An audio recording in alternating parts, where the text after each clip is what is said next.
Just because she wore jeans and a cardigan, she was asked to leave the restaurant where she once had her first date with her husband, now a billionaire. No one recognized her. No one listened. But minutes later, a Porsche pulled up. And when the man who stepped out was the very husband they had just dismissed, everything flipped. This isn't just a story about prejudice. It's a reminder that kindness, when unwavering, can shake even the most rigid systems. All it took was a cardigan and a pair of flats for her to be pushed out of the place that once held her most treasured memory with her husband. The soft afternoon light spilled over the bustling streets of downtown Boston, casting a calm but confident glow across Emily Collins' face. At 34, Emily didn't need designer labels or jewelry to know who she was. Her beige cardigan and well-worn flats said nothing about her wealth, but everything about her character, simple, grounded, and quietly thoughtful. Tonight wasn't a date night.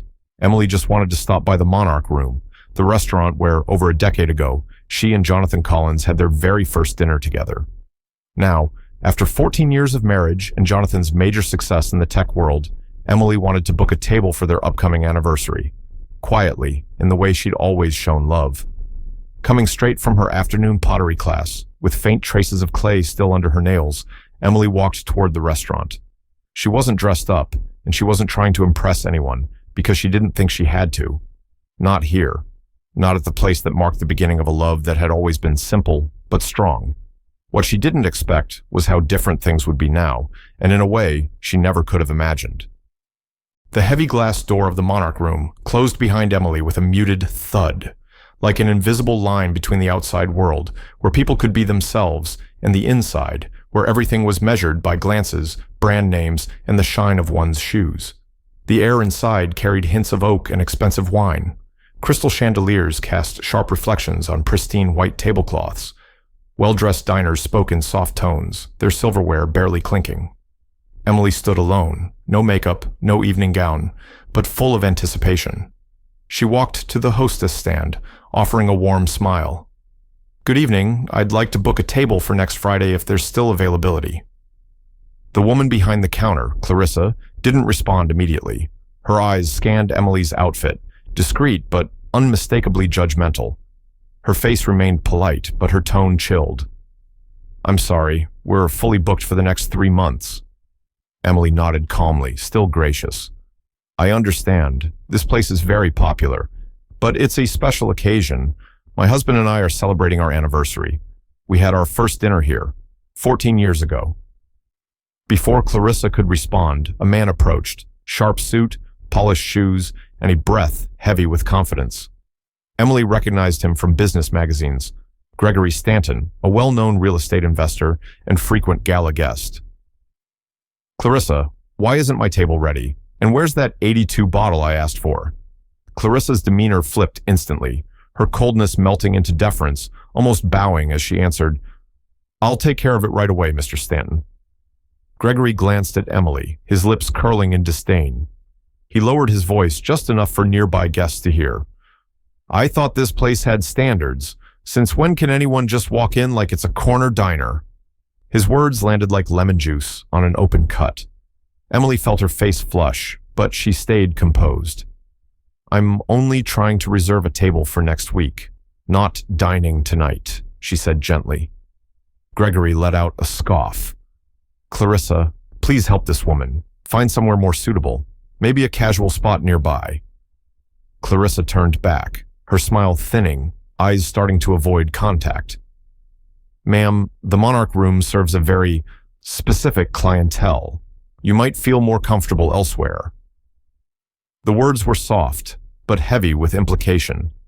Emily looked her in the eye, no longer embarrassed, just hurt. Not by what was said, but by how quickly someone's worth could be reduced to a cardigan, flats, or clay under her nails, anything outside the standard. Her voice lowered, every word deliberate. "So your standards aren't about character. They're about coats and handbags." Clarissa stiffened, her expression turning colder. "We reserve the right to decline service to anyone who doesn't align with our environment."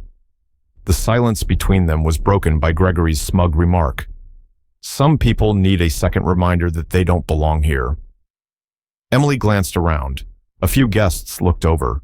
Most looked away. No one spoke. No one stepped in. She could have dropped thousands with a single swipe. She could have called her husband and had the entire situation reversed in minutes. But in that moment, she chose not to, because something bigger needed to be revealed. Emily stood silently just outside the glass doors of the Monarch Room, her heart tangled in a mix of anger, confusion, and a quiet sadness she couldn't quite name. She wasn't upset about being underestimated, but about something deeper, how discrimination had become so normalized, it barely raised an eyebrow. She hesitated, phone in hand, debating whether to call Jonathan. But before her fingers could reach the screen, a familiar sound cut through the busy street.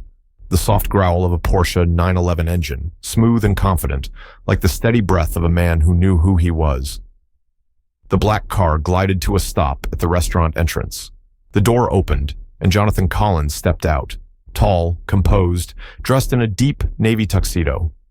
It wasn't the kind of outfit that screamed wealth, but rather the quiet presence of someone who didn't need to prove anything. The calm of real power. Inside the restaurant, the evening carried on, until the door opened again. Clarissa looked up, the same polished smile ready for yet another affluent guest. But in an instant, that smile froze. "Good evening, sir. Do you have a reservation?" Jonathan didn't answer right away. He glanced around, his eyes landing on Emily standing at the curb. A flicker of surprise passed over his face, then turned to quiet resolve. "I'm here to meet my wife," he said, his voice low but firm. I'm sorry. May I have your name?" "Jonathan Collins." As the words left his mouth, the energy in the lobby shifted. His name wasn't on TV every day, but in Boston's business circles, it needed no introduction. Founder of a leading clean energy platform, board member of the city's Arts Council, and above all, a man known for keeping his word. Clarissa paused, awkwardly flipping through the reservation book. I don't see anything under Collins for today." "There isn't," Jonathan replied calmly. "My wife stopped by today to make a reservation for next week for our anniversary." Clarissa's face went pale. She glanced at him, then at the woman outside, connecting the dots. The woman she had dismissed was his wife. There must have been some misunderstanding," she stammered. But Jonathan had already walked past her, opening the door and reaching out his hand to Emily. "Are you okay?" he asked, his voice gentle but tight with tension. Emily placed her hand in his. "Not really," she said, steady as always. But this time, her eyes didn't flinch. A strange silence filled the restaurant. Nancy, the restaurant manager, hurried over, wearing a smile that barely held together. "Sir, is there an issue?" Jonathan turned to her, his expression serious. "I heard my wife was asked to leave this restaurant because she wasn't dressed like the others. Is that true?" Nancy took a breath, trying to stay composed. "We have certain standards to ensure an environment that fits our clientele." "Standards?" Jonathan repeated, his tone sharpening.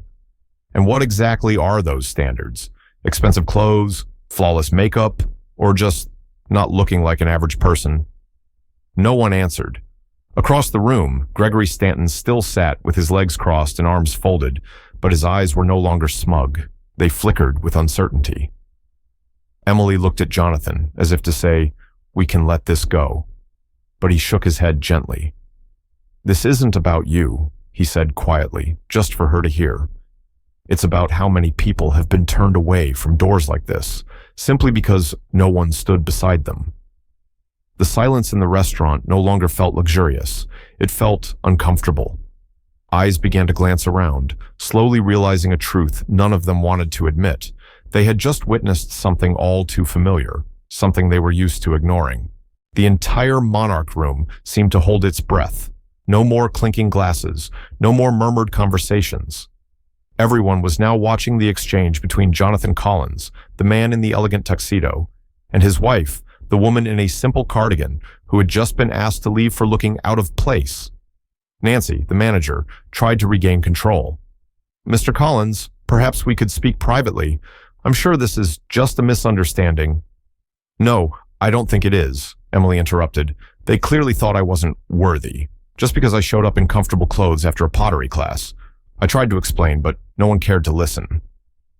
A moment of silence followed. Then, from a nearby table, came the voice of Gregory Stanton, this time less confident, but still echoing that familiar tone of outdated privilege. She was disruptive. We maintain a certain standard here. We can't have people just walking in like it's a fast food joint. Jonathan turned to him, his gaze sharp as a blade, but his voice remained calm. "And you are?" "Gregory Stanton," he said, lifting his chin. "I'm a regular here, and I believe—" "I understand," Jonathan cut in. "You believe being a regular entitles you to insult a woman because she doesn't meet your idea of acceptable appearance." Gregory fell silent. The room shifted from awkwardness to tension. Jonathan continued, his voice now louder and clearer. "My wife, Emily, is co-founder of the Collins Arts Education Foundation. She serves on grant panels that approve millions in funding every year. She teaches children how to heal through art, kids no one sees, no one asks about. And tonight, she was turned away because she wasn't wearing a gown." A soft exhale broke the silence. It came from Marcus, the young staff member who had earlier escorted Emily out. He stepped forward quietly but with purpose. "Mr. Collins," Marcus said, voice slightly trembling but steady. "Mrs. Collins." She tried to explain. She said why she was here, but no one really listened. Nancy whipped around to glare at Marcus, but he stood tall. "I can't stay silent anymore," he said. "Tonight I learned something. Politeness isn't about how someone dresses. It's about how we treat each other." A few guests nodded quietly. No more smug smiles. Gregory tried to cling to old ground. "We can't just throw away standards because of one incident. Society needs rules." Jonathan gave a faint smile, but it wasn't warm. "You're right, but there's something more important than rules: human dignity. If a cardigan is enough to make someone invisible, the problem isn't the cardigan. It's the people doing the looking." The silence was so deep, you could hear hearts beating. All eyes turned slowly toward Nancy and Clarissa, the two women who had built that invisible wall that kept Emily out. Not with loud words, but with cold professionalism disguised as policy. Emily gave Jonathan's hand a gentle squeeze, but he wasn't finished. "What saddens me the most," he said, "isn't that my wife was humiliated. It's knowing that if it hadn't been Emily, if it had been another woman, one without a billionaire husband, she would have left quietly, and no one would have noticed. No one would have cared. Things would have gone on exactly the same." At that moment, an older couple stood from the back corner of the room. The woman, dignified and graceful, walked toward them, slowly but deliberately. "Young man," she said, "you're right. We've been dining here for 20 years, and tonight will be our last." She turned to Nancy. "This restaurant used to stand for something. Now it's just a shell. I won't support the illusion anymore." Jonathan didn't say another word. He turned to Emily, his eyes softening. "Let's go." Emily nodded. She didn't need to win. She just needed to be seen. No one said a word as Jonathan and Emily Collins walked out of the Monarch room. Not because they didn't want to, but because there was nothing left to defend. The moment the glass doors closed behind them, whispers began to ripple through the room. Not the mocking kind from earlier, but a quieter, more unsettled murmur. The question lingered in people's eyes. Have I ever treated someone that way without realizing it? At the front desk, Clarissa sat frozen. Her hand rested on the reservation book, but the confidence in her eyes had faded, replaced by a quiet, shaken stare. Across from her stood Marcus, the young staffer who had dared to speak the truth everyone else had avoided. Slowly, he removed his uniform jacket and placed it on the counter. "I'm resigning," Marcus said. Not loud, but loud enough for Nancy and everyone nearby to hear. "Marcus, please think about this," Clarissa blurted, reaching for something already falling. "This is a stable job. You've got your whole future ahead of you." "Exactly," Marcus replied. "And because of that future, I can't stay in a place that serves appearances, but dismisses people." Nancy looked around, searching for support, but met only silence. Gregory Stanton had turned away, face flushed red. He had nothing more to say. 3 weeks later.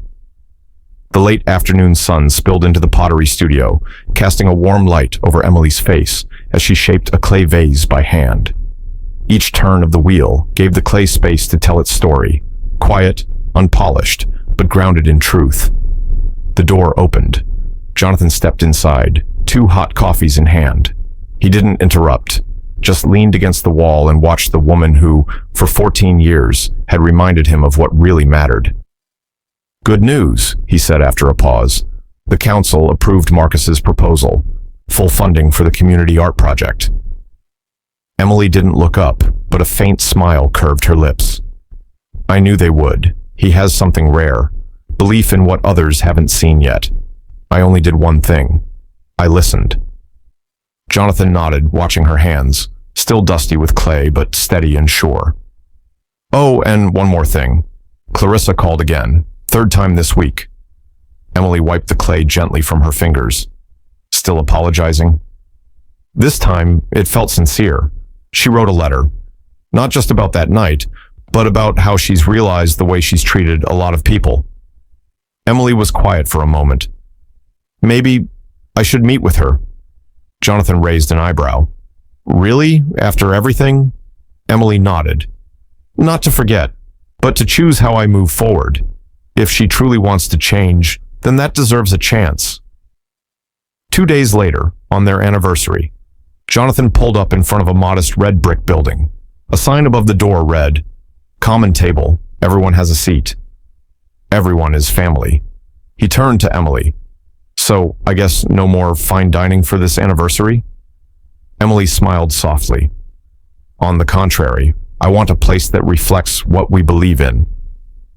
Inside was a warm, open space where kids, seniors, students, and people experiencing homelessness all shared tables. No private booths, no designer coats, just food made with care and eyes that looked at you, not through you. In the corner, Marcus was chatting with a group of kids, excitedly telling them about the art class he'd just launched. When he spotted Emily and Jonathan, he walked over, beaming. "Thank you," Marcus said. "Not just for helping me, but for standing up for what's right." Emily smiled. "The world doesn't change because of perfect people," she said. "It changes because someone's brave enough to speak up." On the way home from Common Table, the streets of Boston lit up one by one. Cars still bustled past, people hurried by. But inside the car, Emily and Jonathan felt like they were in a different space, quiet enough to really hear each other. At a red light, Jonathan suddenly asked, "Do you remember the first time we met, when I was still a young engineer and you were teaching art at the community center?" Emily smiled. "Of course I do. You came into the class to fix that old projector, then stayed the whole afternoon just to watch the kids paint with cheap watercolors." Jonathan nodded. "That day, you said something I've never forgotten. True value isn't in what we have, but in how we use it." She turned to look at him. "And you've used it to change other people's lives, like you did today." They arrived home. The night air was cool and soft. Before going inside, Emily paused and looked up. The stars had just begun to flicker above. "I think," she said, "what happened wasn't just an incident. It was a test, and we didn't win by fighting back or humiliating anyone. We won by staying true to what we believe is right." Jonathan took her hand and gave it a gentle squeeze. "We don't need white tablecloths to celebrate this marriage. All we need is to look back and know we didn't stay silent. We didn't look away. That's enough." 1 week later, the sign in front of the Monarch Room was replaced. "Under new management, everyone welcome." No news outlets mentioned Emily's name. No photo of Jonathan made it to the papers. They'd asked for discretion, because real victories don't need to be loud. But on local forums, stories began to appear. A single mother shared how she'd been welcomed in, wearing nothing but an old jacket. A college student posted about walking into the restaurant for the first time without being sized up from head to toe. And in another corner of the city, in a small art class at a community center, Marcus stood with a paintbrush in hand, guiding a group of kids, not just teaching them to draw, but showing them how to believe in something no one can take away: their worth. Epilogue. When Emily was turned away because of how she looked, she didn't raise her voice. She walked out in silence, But that silence echoed far and wide. Not everyone has a Porsche pulling up to prove a point. Not everyone has a billionaire husband to shift the room. But every time someone stands up for what's right, a part of the world gets repaired. And sometimes, the greatest victory isn't being served. It's making people understand. No one should be excluded just because they don't fit someone else's picture. Morning at Emily's pottery studio was as quiet as always. Soft sunlight streamed through the window, falling on shelves of unglazed ceramics, filling the room with gentle light and warm dust. Emily was shaping a small bowl, simple, earthy, but balanced. Each turn of the wheel was like a steady breath, grounding her, bringing her back to herself. She wasn't chasing noise. She didn't need anyone to mention that night at the Monarch Room. To her, that chapter was closed, not because she'd forgotten, but because something more important had begun. The door creaked open. Marcus walked in, holding a stack of papers. His face lit up, not from pride, but from a new kind of confidence in his eyes. "I just came from the board meeting," Marcus said, placing the papers on the table. "The Art Space project is officially approved. We'll launch the first 4 classes at the South District Community Housing Center." Emily wiped her hands and stepped closer. "And you'll be leading it?" Marcus smiled. "Yes, I've already found 3 teachers, 2 former chefs, and 1 who used to be homeless. But all of them studied art. They don't have fancy degrees, but they have something more valuable: lived experience." Emily rested a hand on his shoulder. "You're doing exactly what needs to be done, opening doors for those who've had them shut in their face." At a small workshop on bias and service, sponsored by the Collins Foundation, Jonathan stood before a group of restaurant managers, HR professionals, and hospitality students. No microphone, no big stage, just him and a simple question written on the whiteboard: "What do you serve, food or people?" He told Emily's story, not naming the restaurant, not pointing fingers, but every face in the room understood. Jonathan closed with one thought: you can build a luxury brand, but its true value is measured by how you treat the most ordinary person who walks through your door. Applause followed, not loud but sincere. At the end of the month, Emily received an envelope. No return address, just a simple, slanted, handwritten note. "Thank you for not responding with anger. Because of that, I realized how many doors I've closed without even noticing. I'm learning how to open them again. Clarissa." Emily folded the letter without a word. Then she grabbed another lump of clay and placed it on the wheel. A new piece was about to be made, not to sell, not to display, but as a reminder: silence can carry power when it's filled with truth and kindness. At the place once known as the Monarch Room, a new sign now hung: "The Open Table, a place for all." We serve with respect, first and foremost. Those once turned away were now invited back. Those once overlooked were now seen. And there, between warm meals and open hearts, people were finally seen, just as they are. This story isn't just about a woman being turned away for how she looked. It reflects how bias quietly shapes service, business, and society. As someone who works in corporate culture development, I'll say this clearly: professionalism isn't about uniforms or menu prices. It's about how you treat someone who has nothing to prove. Any company can create a premium experience. Only the ones that lead with empathy build lasting value. And that's what customers, wherever they're from, whoever they are, remember.